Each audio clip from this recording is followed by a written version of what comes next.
Buenas tardes, apreciados estudiantes. De conformidad con lo que les había indicado en días anteriores sobre que les enviaría un video que soportaría las guías que les envié en días pasados, pues hoy lo hago cumpliendo eso que les había comentado.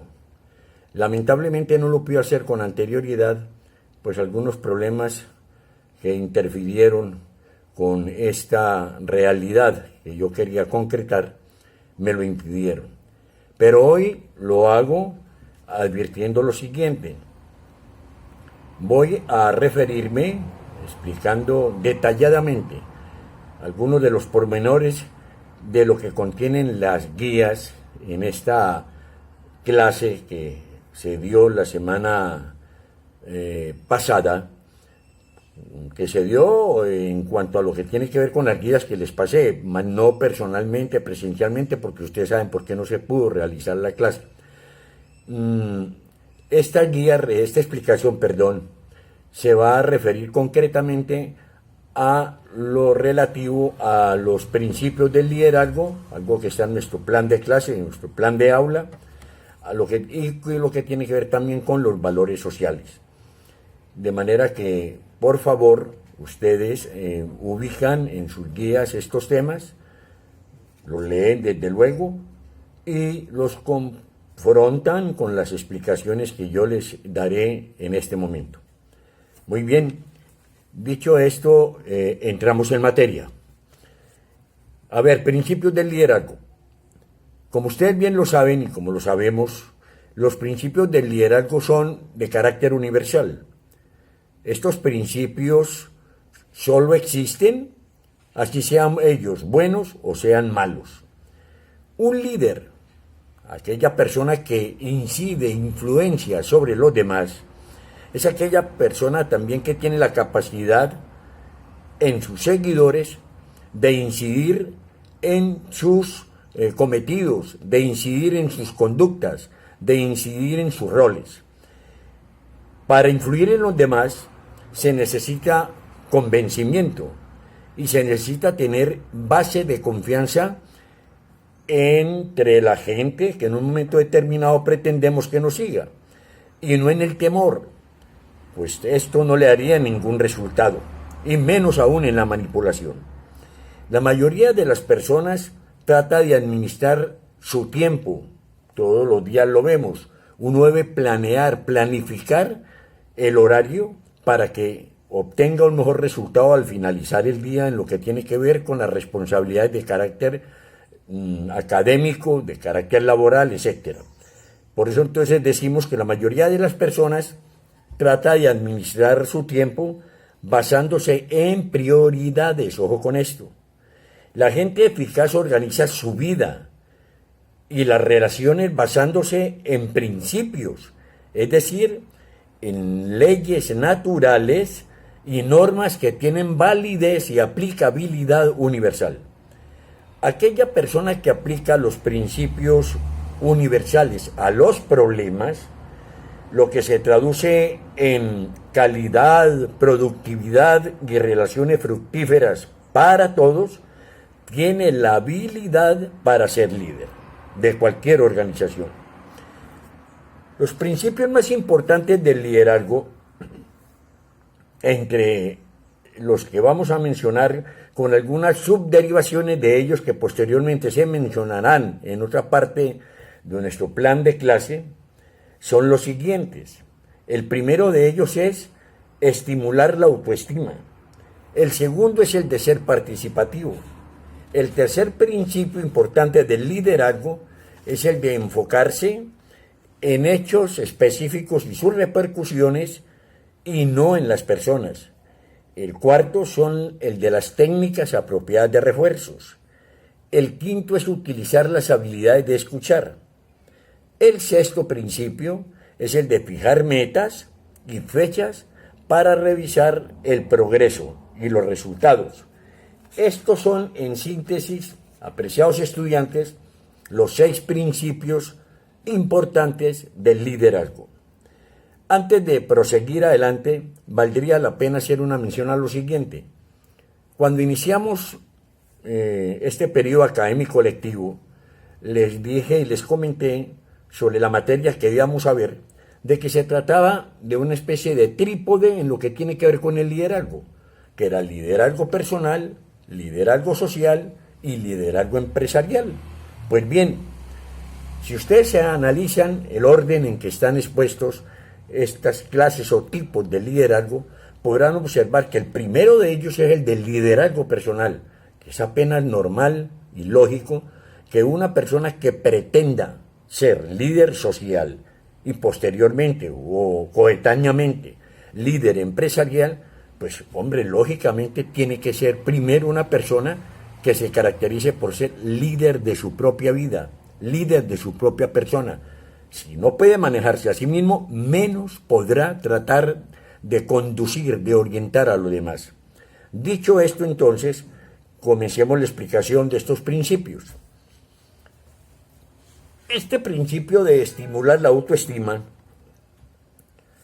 hace referencia a lo que la persona siente, opina y piensa de sí misma. Si uno tiene una elevada autoestima, ustedes, cualquiera de ustedes tiene una elevada autoestima y piensa que vale, pues puede tener la seguridad de que se siente usted en sus tareas, en sus obligaciones, en sus responsabilidades, se siente competente para adelantarlas y llevarlas a cabo. En caso contrario, puede pensar usted que no vale nada y que por lo tanto es absolutamente incompetente, incapaz para adelantar lo que en un momento determinado se le ponga al frente. La autoestima se forma en la niñez, se va formando paulatinamente en la niñez y posteriormente en la adolescencia, en fin, pero fundamentalmente en la niñez. La forma en que es tratada una persona en su hogar, de niño, la forma en que se le van indicando muchas cuestiones, la forma en que se le corrige, la forma en que también se le castiga, entre comillas, se le reprende, se le hace ver lo que está mal hecho, incide e influye en la formación de esa persona, en la posesión de esa autoestima que queda deteriorada desde el comienzo de su vida. Por eso, reitero y repito, es bastante importante la incidencia que tiene la formación en el hogar, en lo que tiene que ver con la autoestima, el trato que se le da a la persona, la forma en que se le haga ver cómo es la vida, en fin. Ahora, hay aspectos en una persona positivos y aspectos negativos, pero cuando a una persona solamente se le hacen ver aspectos negativos de lo que esa persona realiza, de lo que ese individuo o ese niño o ese joven hace, pues se le va metiendo casi que en su cabeza, en su mente, que definitivamente lo único que hace esa persona es causar no solamente daño, sino también realizar cuestiones que a todas horas le salen mal. Y eso incide psicológicamente en la persona a nivel de profundidad. De manera pues que entonces este primer principio del liderazgo comenzamos por decir que es fundamental en lo que puede ser el día de mañana un joven, un niño, el día de mañana, reitero, como líder. El segundo principio, pero antes agregaría algo más sobre este anterior. Los estímulos adecuadamente positivos elevan la autoestima de una persona, así como las críticas de carácter permanente negativo ahondan la falta de autoestima en una persona. Entonces, por eso decimos que ese aliento, ese elevamiento, ese estímulo que se le da a los jóvenes, a los niños desde su hogar, en lo que tiene que ver con sus conductas, con sus roles, con sus actitudes, es importantísimo en la formación futura de alguien que pueda ser líder. Por lo tanto, los altos niveles de autoestima se relacionan directamente con elevados niveles de desempeño y de autonomía, porque llevan a ser colaboradores mucho más proactivos, mucho más independientes y que asumen mayores niveles de responsabilidad en todos los aspectos. Por eso, reitero, este principio de la autoestima es fundamental en lo que tiene que ver con el liderazgo. Segundo principio es el de ser participativo. Ser participativo significa alentar, ser abierto a nuevas ideas, a nuevas innovaciones. Esto favorece significativamente, fundamentalmente, a un ambiente mucho más cooperativo dentro de la organización, dentro del grupo. Y esto permite estar un paso adelante de la competencia en cualquier nivel público, nivel privado, nivel administrativo, nivel laboral, nivel político, etcétera, etcétera. Ser participativo es fundamental. Cuando una persona, cuando un líder, una persona que pretenda ser líder, escucha de parte de sus seguidores nuevas ideas, nuevos aportes, sugerencias, debe tenerlos en cuenta, recibirlos como se dice cuando no crea que corresponda aplicarlos, recibirlos con beneficio de inventario, pero tenerlos en cuenta, escucharlos, no desestimarlos, porque esto ocasionaría de parte del seguidor que está proponiendo estas cuestiones, pues un desaliento en cuanto a lo que tiene que ver con la percepción de esa persona que él considera líder. Cuando uno demuestra respeto por las ideas de los demás, de los miembros de la organización, pues hombre, gana uno más en lugar de perder. Pero si de entrada uno inmediatamente desestima, rechaza, ofende a quien está exponiendo algo que no concuerda con lo que yo pienso como líder, pues me gano de pronto la animadversión de la mayoría o los miembros del grupo, y eso me trae problemas. Pero también hay que recargar algo. Esto que estoy diciendo no significa que entonces el líder tiene siempre que aceptar las ideas o las sugerencias de los demás o de cualquiera de los demás miembros del grupo. No. Una cosa muy distinta es escuchar con respeto.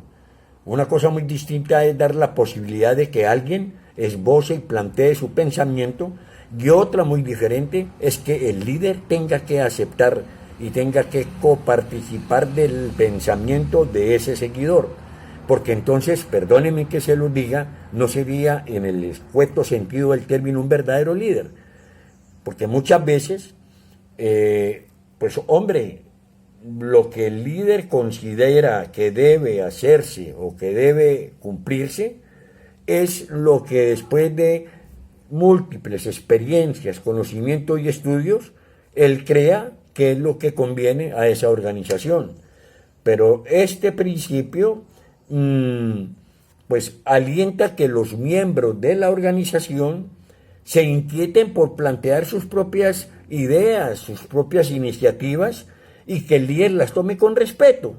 De pronto, si ni siquiera el líder les da la posibilidad de que lo hagan, pues entonces va a ser una organización, en el sentido casi absoluto del término, silente en cuanto a participación, porque el único que tomaría determinaciones per secula seculorum sería el líder, y esto tampoco es lo que se busca en materia de liderazgo. Tercero, enfocarse en hechos específicos y sus repercusiones y no en las personas. Reitero, enfocarse en hechos específicos y sus repercusiones y no en las personas. ¿Qué significa esto? Que una persona como líder no debe ceñirse, no debe circunscribirse a situaciones de carácter negativo por parte de sus seguidores.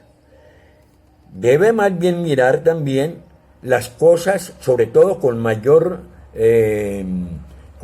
resaltación, las cosas positivas que los seguidores realicen o ejecuten. En este caso debemos considerar que si bien los estímulos positivos enfocados hacia la personalidad del representante, son motivantes, es decir, lo que yo le diga a la persona que está en un momento determinado planteando algo, el impacto para esta persona es mucho mayor si ofrecemos con claridad la idea de cuáles acciones específicas más acciones podrá en un momento determinado aportar y que la organización se las reciba con beneplácito. Entre mayor respaldo, por decirlo así, entre mayor confianza se le brinde a los miembros de la organización para que esbocen, participen, etcétera, mucho más democrática y participativa será esa organización. Viene otro principio que se llama técnicas apropiadas de refuerzo. Estas técnicas apropiadas de refuerzo son métodos potentes, como su nombre no lo indica, para facilitar el cambio de comportamientos, ya sea fortaleciendo el deseado o disminuyendo el no deseado. En toda organización hay diferentes clases y tipos, hay diferentes maneras de pensar, diferentes criterios por parte de los miembros de la organización de ver las cosas.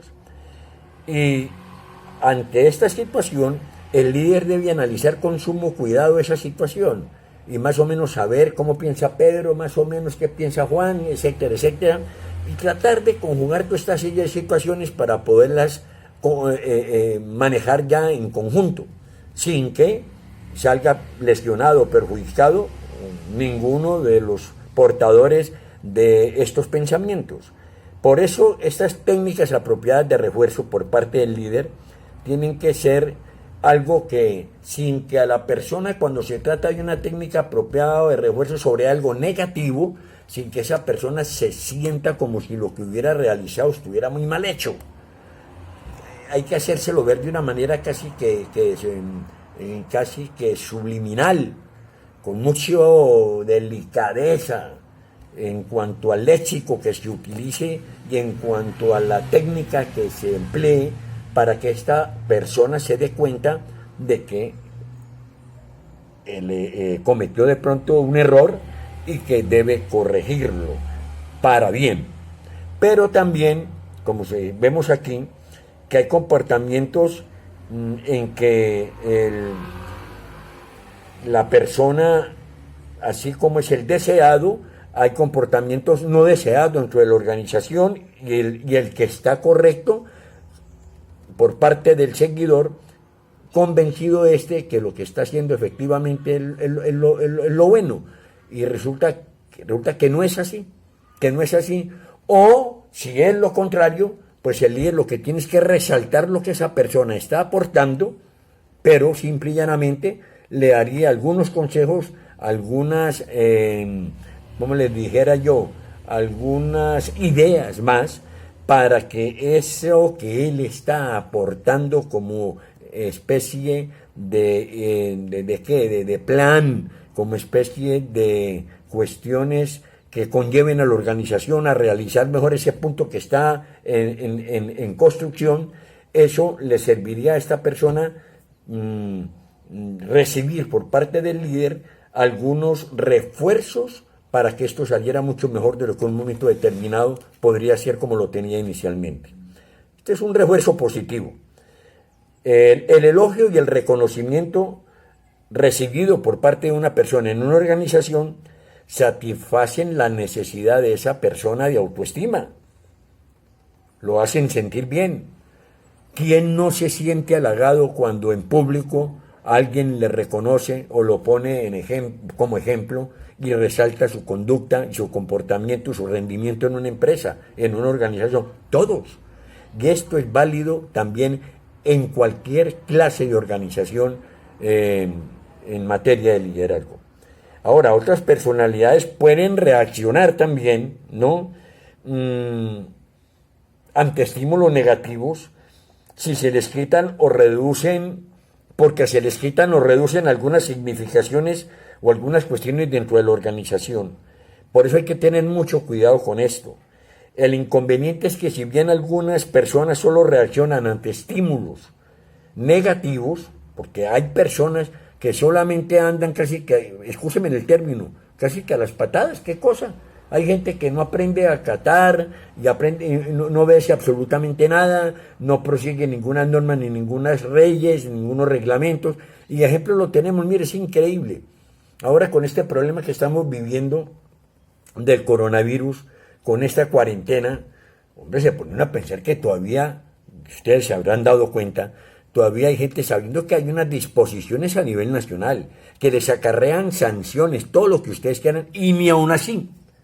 Tienen que entonces cogerlos, meterles la multa de 1, 2, 3 millones de pesos, o incluso llevárselos y meterles 3, 1 año de arresto, como quieran. Eso no es así. Debe ser, la gente debe proceder, reaccionar en materia de organizaciones ante las cuestiones de sus líderes ante estímulos de carácter positivo como los que se han hecho ver. Se apela ¿a qué? Al patriotismo, se apela al convencimiento, se apela a la solidaridad, se apela a la confraternidad, etcétera, etcétera, sin necesidad de apelar a lo que tiene que ver con el castigo y con la sanción. La quinta o el quinto principio del liderazgo es utilizar habilidades de escuchar. Eso es un factor supremamente importante en lo que tiene que ver con el liderazgo. Es el de mantener efectivas líneas de comunicación entre los miembros de la organización, es decir, entre el líder y el equipo. Para obtener la mayor efectividad, hay que desarrollar habilidades de entender y de comprender a los interlocutores, lo que lleva a desarrollar la confianza y el respeto entre ellos. Cuando se hablan dos lenguajes, es decir, de pronto cuando el léxico, las palabras, los términos, no es el apropiado para el grupo de seguidores, pues hombre, no va a haber ninguna comunicación efectiva porque esto no lo van a entender. O lo contrario, si el léxico, si la terminología, etcétera, etcétera, de los seguidores hacia el líder no es el adecuado, usted tampoco lo va a entender. Debe haber, reitero y repito, una comunicación efectiva, entendible, pero es fundamental el de escuchar. Y el que más está obligado a escuchar es el líder. Es el líder a los seguidores. Pero aquí vuelvo y hago la anotación, la salvedad. El hecho de que una persona como líder escuche los planteamientos de sus seguidores, eso no hace al líder sujeto de aplicar lo que la persona seguidora del grupo está comentando o está diciendo. Él lo escucha, él sabrá qué camino toma, él sabrá qué camino conduce, porque al fin y al cabo la organización es un término de carácter plural, de manera que hay que tener en cuenta eso, pero es importantísimo esta habilidad de escuchar en las organizaciones de cualquier índole. Por último, el de fijar metas y fechas para revisar los progresos en las organizaciones.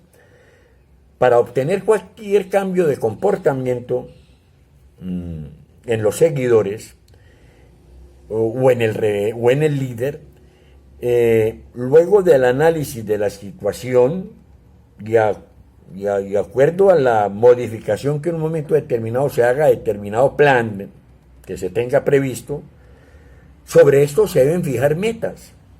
Sobre todo plan, sobre cada meta, sobre cada objetivo se tiene que fijar una fecha, se tiene que firmar una línea, un término para que la gente pueda efectivamente cumplirlo a cabalidad. Los objetivos para que sean tales, es decir, estas metas y fechas, tienen unos elementos esenciales. El primero de ellos es un verbo activo, es decir, puede ser lograr, el verbo lograr, obtener o entrenar, es decir, o estrenar, ¿no? Cualquiera de ellos, sobre todo lograr y obtener. Los logros son indispensables y la obtención es lógico también. Un sustantivo, es decir, el área apuntada, Cuando yo me refiero al área de oportunidad, ¿cuál es el objetivo? Si es una organización empresarial, entonces, por favor, ¿cuáles son nuestros objetivos en ventas? Si es una organización de carácter político, ¿cuáles son nuestros objetivos en lo que tiene que ver con la participación ciudadana? Así sucesivamente. Una medida. ¿Qué porcentaje estamos nosotros o está el líder prefijando con anterioridad a la organización para que en determinado tiempo se alcance en cualquiera de estas situaciones que hemos mencionado? El 20, el 30, el 50, el 80%, etcétera. La fecha en que debe ser alcanzado. Todo en la vida tiene términos. Y lo mismo los logros y las metas en las organizaciones deben tener términos. No son eternas, no pueden ser eternas, imperecederas, porque entonces ¿cuáles serían los objetivos, los logros? Y se quedaría todo en meras especulaciones y palabras, imposiciones. Entonces deben tener, reitero, una fecha para que se puedan alcanzar. Y también debe tener una fecha de revisión para determinar, es decir, esto es lo que se llama una especie de auditoría, para determinar el grado de avance de los logros, o también para detectar las posibles fallas o causas o las desviaciones que se estén presentando en la consecución de esos objetivos dentro de la organización. Eso es, pues, queridos estudiantes, en esta primera parte de nuestra conversación, lo que tiene que ver con los elementos más importantes del liderazgo. Vamos a hablar a continuación de otro tema supremamente importante que corresponde a esta primera clase de la semana anterior, de esta semana que está terminando, del pasado 19. Tenemos valores sociales. Los valores sociales, ¿qué son? Los valores sociales son el componente principal para mantener buenas y armoniosas relaciones sociales. Si no existen valores sociales, es imposible pedirle a un conglomerado social que mantenga buenas relaciones. Entre estos valores sociales, que son varios, podemos mencionar de pronto algunos de los más importantes: la paz, el respeto, la igualdad, la fraternidad, la solidaridad, la dignidad, la cooperación, la honestidad, la honradez, la libertad, la responsabilidad, el amor y la sinceridad. Son hechos sociales que se producen en el entorno, es decir, en lo que nos rodea. Existe una intercomunicación social entre cada uno de los valores antes enunciados, es decir, de los que les acabo de mencionar. Son complejas y a veces discrepantes algunas situaciones que se presentan en la aplicabilidad de estos valores. Estos principios que yo acabo de enunciar, algunos de ellos, que no son concretamente, como lo estaba diciendo, inmutables en cuanto a que corresponden a valores. Estos principios son fundamentales en las relaciones humanas. Estos valores son fundamentales, en las relaciones humanas entre los individuos, entre las organizaciones y entre los países. ¿Por qué? Porque por medio de la paz logramos unas buenas relaciones entre quienes, entre los miembros de la organización, entre los ciudadanos de cualquier estado. El respeto es la expresión de consideración que se hace a terceros y que se tiene hacia sí mismo. La igualdad es sinónimo de equidad, darle a cada quien lo que le corresponde, ¿no? Todos tenemos los mismos derechos. La fraternidad es la acción noble que promueve la unión entre los integrantes de cualquier colectividad, de cualquier organización. La solidaridad es expresar nuestra ayuda, nuestra colaboración, el apoyo a cualquier causa, a cualquier circunstancia. La dignidad es el respeto que debemos tener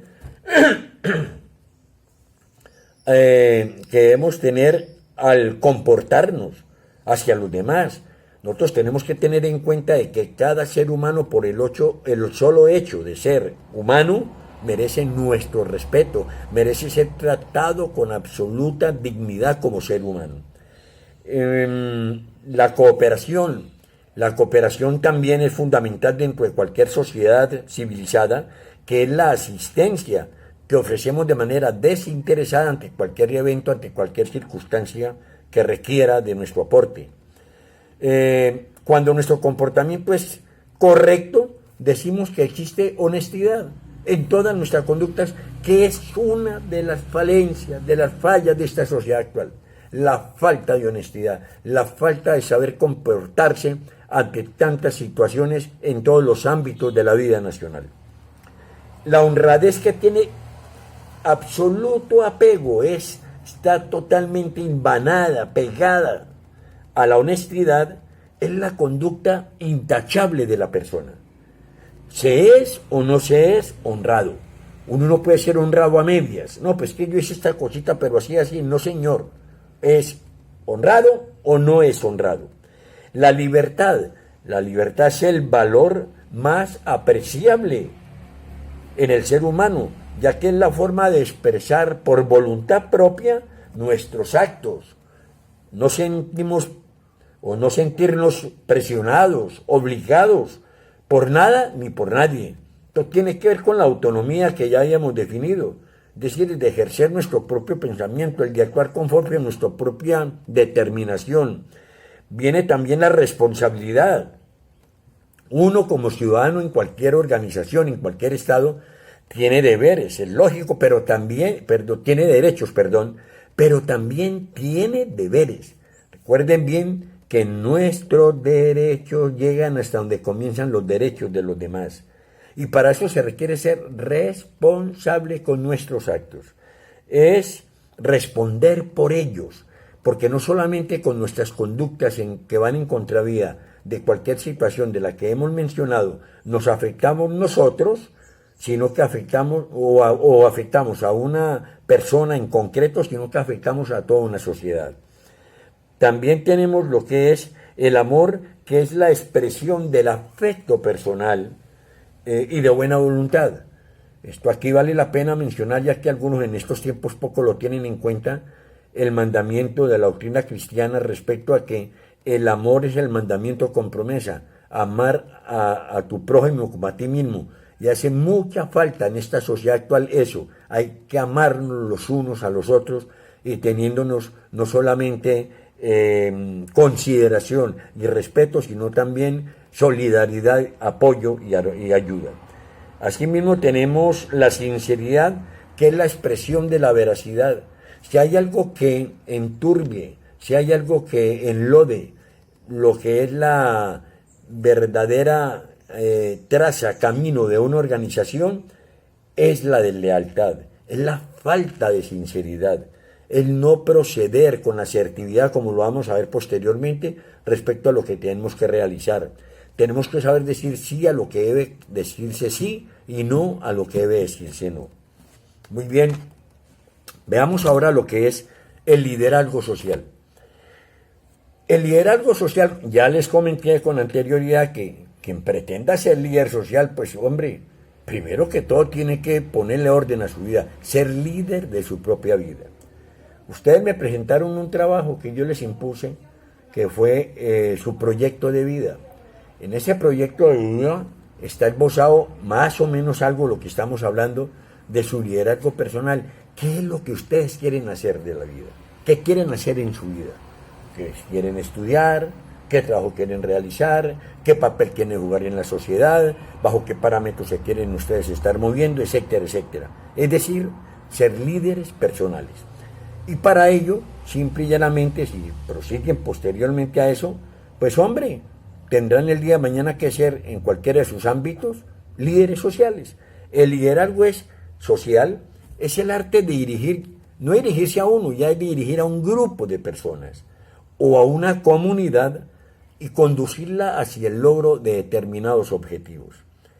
Esos objetivos son comunes, es decir, plurales, pero también pueden ser objetivos individuales, alcanzando un óptimo rendimiento a través del aprovechamiento de las competencias y capacidades de cada miembro de la comunidad, de la organización, sin perder de vista las metas trazadas, las que se impusieron, las que se concertaron, y fomentando siempre, como lo vimos con anterioridad sobre la participación, las relaciones interpersonales en lo que es el liderazgo social. El líder social es aquella persona que, aprovechando su capacidad de liderazgo, participa en la vida de las comunidades para contribuir a una mejora de la calidad de vida de cada uno de los miembros de esa sociedad y crear así un mundo mucho más solidario, un mundo más responsable, más respetuoso de los derechos de cada uno de los miembros que lo conforman. Responde a los principales desafíos, el líder social, de una sociedad, mediante acciones surgidas de la reflexión y de la planeación. Es decir, hay que pensar las cosas, hay que analizarlas, hay que meditarlas, hay que estudiarlas y desde luego hay que planificarlas en el tiempo. Además, el liderazgo social posee al menos 3 características importantísimas. Para que haya un líder social, esta persona tendría que cumplir con estas 3 características. Primero, autónomos, los líderes sociales. Tienen que ser capaces de tomar decisiones y de ser dueños de su vida personal y social, como individuos y como miembros de la sociedad. No pueden ser marionetas que los estén manipulando de un lado para el otro, ni que vayan a actuar que porque esta persona piensa de esta forma o piensa de la otra, no. Tener sus propias convicciones, tener sus propios pensamientos y obrar asertivamente, obrar correctamente. Solidarios, es la segunda característica. Capaces de interesarse en los demás y por los demás. Conjugar esfuerzos, es decir, sumar esfuerzos con ellos y en beneficio de ellos y compartir inquietudes con ellos.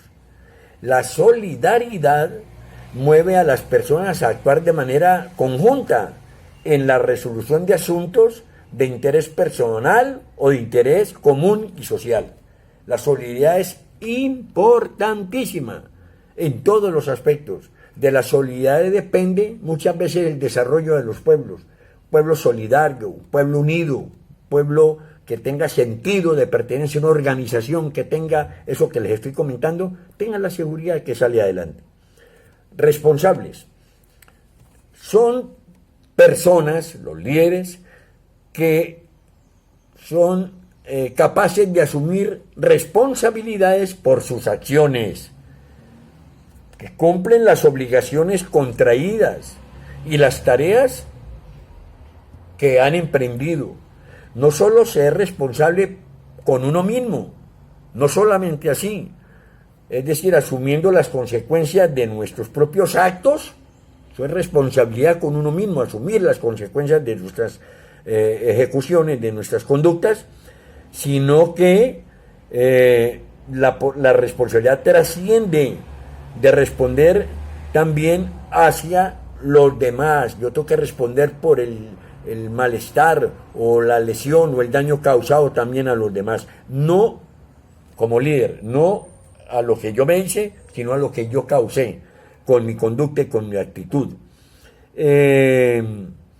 Ahora, hay cuestiones que tienen que ver en lo que tiene que circunscribirse al deber de lo que nos rodea a nosotros referente a esta responsabilidad social, porque quien posee del líder tiene pese a que la responsabilidad en ciertos sentidos podríamos nivelarla a nivel general, genérico en los seres humanos, en las personas, lo cierto es que sí tiene una mayor responsabilidad aquel que figura como líder, el que está estando al frente de una colectividad o de cualquier organización. Y por eso no cualquiera puede o debe ser líder en un país, en un estado o en donde se quiera. Ahora, técnicas para ejercer el liderazgo. Todo en la vida tiene una serie de todas estas cuestiones de carácter, de desarrollo, de formación de humano, humanas, tiene unos ámbitos que corresponden a muchas cuestiones de carácter tanto psicológico como sociológico. Y entre estas encontramos, reitero, algunas cosas que hacen referencia, y en la parte también humanística. Entre ellos encontramos lo que tiene que ver con el moldeamiento de las técnicas para ejercer el liderazgo.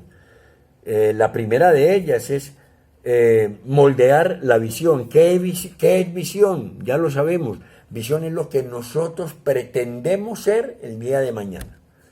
Visión es lo que pretendemos nosotros alcanzar. Visión es lo que una organización quiere tener el día de mañana. Entonces, moldear la visión significa, moldear es darle forma a algo. Cuando hablamos de moldear, la visión puede ser muy amplia, supremamente amplia. Muchas veces uno tiene unas expectativas y unos deseos y unas, entre comillas, no podríamos aplicar el término pues en el sentido negativo el mismo, pero podríamos decirlo, unas ambiciones desmedidas respecto a ciertas cuestiones, pero en lo que tiene que ver con el liderazgo no es tan conveniente, por eso se llama moldear la visión. Es decir, lo sencillo es mejor y más fácil de alcanzar que lo que está demasiado, ¿cómo le dijera yo?, complicado, casi que inalcanzable si nos la fijáramos como meta. Por eso decimos que lo sencillo es mejor, pues la delegación, lo que uno le diga a nuestros seguidores, a las personas que conforman la organización, para ellos va a ser mucho más asequible y mucho más fácil. Lo segundo, educar. Para poder formar una organización que apoye el liderazgo hay que brindarle educación, necesariamente. La falta de conocimiento, la falta de educación en esta sociedad actual y en todas, etcétera, eso pasarán los años y será igual. La falta de educación, de conocimiento, es uno de los soportes, es una de las causas válidas de muchos problemas actualmente en el mundo entero. Entonces, por eso, el de darle educación a las personas de una organización, pues es fundamental para que esas mismas ya educadas apoyen un liderazgo con efectividad y sobre todo, que con eso el líder puede tener cierta o tranquilidad, ¿no? Al saber que sus organizados, sus miembros, no son cualquier clase de analfabetas al que cualquiera los puede convencer con 3 o 4 palabras o con caramelos o cosas por el estilo.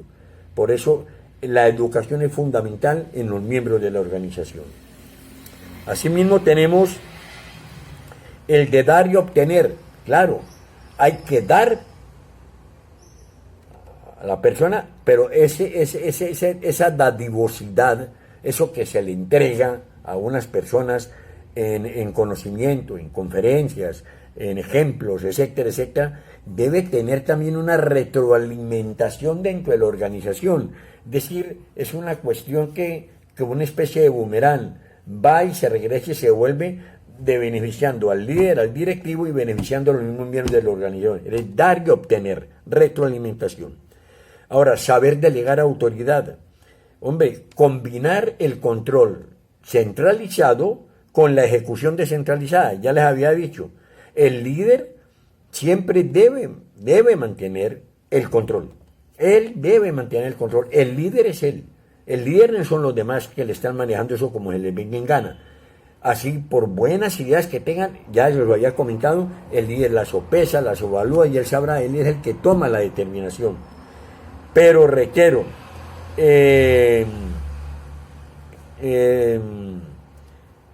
esta persona que está al frente de la organización debe, al delegar la autoridad, debe saber a quién le confiere determinadas cuestiones para que cumpla con ellas. Él combina esto de una forma tal en que estas personas ejerzan esas funciones de una manera acertada, correcta, para que el líder en un momento determinado las aprecie, las valore y las ponga en ejecución. Por eso decimos que no depende totalmente de fórmulas. Los líderes deben aprender a confiar en sus instintos y también a desarrollar sus corazonadas. No todo está meticulosamente preparado, previamente calculado, como el Chapulín, ¿no? Ya lo tenía todo planeado, no. A veces ante circunstancias y situaciones que se presentan de ipso facto, el líder debe apelar a sus instintos, a su conocimiento, para que pueda tomar una decisión acertada. Es más, casi hasta sus propias corazonadas. Para poder motivar a las personas para participar en una determinada acción, el líder debe desarrollar varias cualidades, las que en gran medida se pueden aprender. ¿Cuáles son estas cualidades? El líder primero tiene que ser una persona informada. Si el líder es una persona absolutamente... Cuando yo digo que el líder debe ser una persona informada, significa estar al tanto de lo que sucede en su entorno, en su país, en su trabajo, en su institución educativa, en su familia, es decir, en todo. El líder tiene que estar, reitero, en conocimiento de todas estas situaciones. Esto es fundamental para que esta persona pueda cumplir a cabalidad con las responsabilidades que asume. Otra de las cualidades o las técnicas mejor de estas cualidades, de las técnicas del refuerzo, es el de que el líder es una persona capaz de transformar las críticas en propuestas posibles, es decir, de concretar estas críticas en propuestas que él mismo, como una especie de boomerang, vuelva a plantear ante la organización con la aceptación de pronto de algunas de las cuestiones de las críticas, pero engrosándola, fortaleciéndola con unas iniciativas propias para que la organización las acepte y él mismo las adopte. Por eso decimos que el líder es una persona que debe ser capaz de transformar la crítica en propuestas posibles de practicar. La otra cualidad, el líder no rechaza. El líder debe procurar, en lugar de rechazar, de restar, debe sumar. Debe buscar a través de todas sus actuaciones, de todas sus actitudes, de sus conductas, debe buscar el de que haya unión, de que haya solidaridad, de que haya fortaleza, debe convocar, debe procurar que se sumen dentro de la organización, que se sumen al desarrollo de los planteamientos y de las ideas que se tengan como objetivos para que cada uno de ellos colabore y contribuya. El líder no debe hablar nunca de mi proyecto, de mi logro, de mi triunfo, de mi victoria, sino de nuestro proyecto, nuestro logro, nuestra victoria. Es decir, ser pluralista en esto, tener en cuenta siempre a los miembros de la organización. Tiene que constituir equipos, grupos de trabajo que tengan respeto por las diferencias con los demás, es decir, respeto a las cuestiones de carácter individual en lo que piense una persona o en lo que una persona considere que debe ser el modus operandi para realizar cualquier circunstancia, en fin, que no se creen conflictos internos en ese sentido. El líder, reitero y repito, en todos los aspectos debe sumar, congregar, no rechazar, no desunir. Viene esta otra cualidad que es la líder desarrolla habilidades para formar alianzas. El líder desarrolla también habilidades para formar alianzas con otras personas, con otros equipos, con otras organizaciones. debe sumar estas fuerzas sin perder de vista nunca los objetivos que tiene que lograr a través de su organización, pero siempre debe pensar en unidad, en colaboración, no en individualismo y no en ejecutorias de carácter personalistas. La otra es, el líder tiene que aprender a negociar. Esto es fundamental. Siempre en cuestiones de conflictos, de desacuerdos, y siempre se presentarán. Donde hay más de dos personas, es muy factible que se presenten inconvenientes, discrepancias, desacuerdos, conflictos. Y cuando esto sucede, hay que tratar de solucionarlos a través de ¿qué? De la conciliación. Hay que tratar de solucionarlos a través del convenio, del acuerdo, de la conversación, para que así no salga de pronto perjudicada la organización con unas instancias de demandas o unas instancias de conflictos que a veces se hacen interminables. Siempre es mucho mejor un diálogo y una conciliación que un mal pleito. Desde luego, esas conciliaciones y esos acuerdos se deben hacer siempre y cuando no se sacrifiquen sus bases y sus principios fundamentales e institucionales. El otro, el líder se prepara para enfrentar dificultades y obstáculos. Debe ser perseverante, debe estar preparado, no solamente para los momentos de gloria y de éxito, sino para el momento de dificultades, que es donde en verdad se conoce al líder. Cuando se le presentan las dificultades, las tempestades, es cuando el verdadero líder muestra sus dones y dotes de eso, de conductor, de guía, y eso es fundamental en lo que tiene que ver con el liderazgo. Por último, el líder debe tener credibilidad. Pues no se entendería un líder sin credibilidad ninguna. Ahora, la credibilidad no está dada de pronto por el pensamiento manejable, maleable de algunas mayorías que a través de publicidades se hacen a cuestiones de aceptación o de negatividad de lo que representa un líder. No, la aceptación de la credibilidad del líder se da simple y llanamente cuando se somete a la concepción y a la aceptación o rechazo de todos los miembros de la organización, no de una parte de la organización, es decir, de todos los miembros, en el caso de un líder político, de todos los miembros de un conglomerado social de un Estado, si es de una empresa, de todos los miembros de un sindicato, los miembros del sindicato, etcétera, etcétera.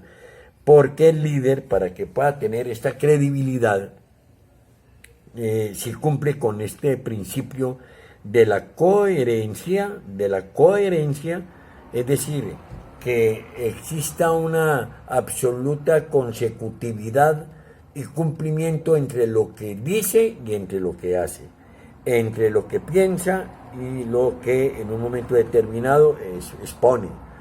Y eso es fundamental dentro de los miembros de la organización para que haya credibilidad respecto al líder.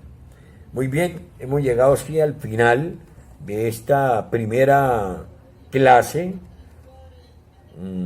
de nuestro segundo corte. Espero que cualquier inquietud, después de que ustedes hayan contrastado esto con las guías que tienen en sus manos, me la hagan saber.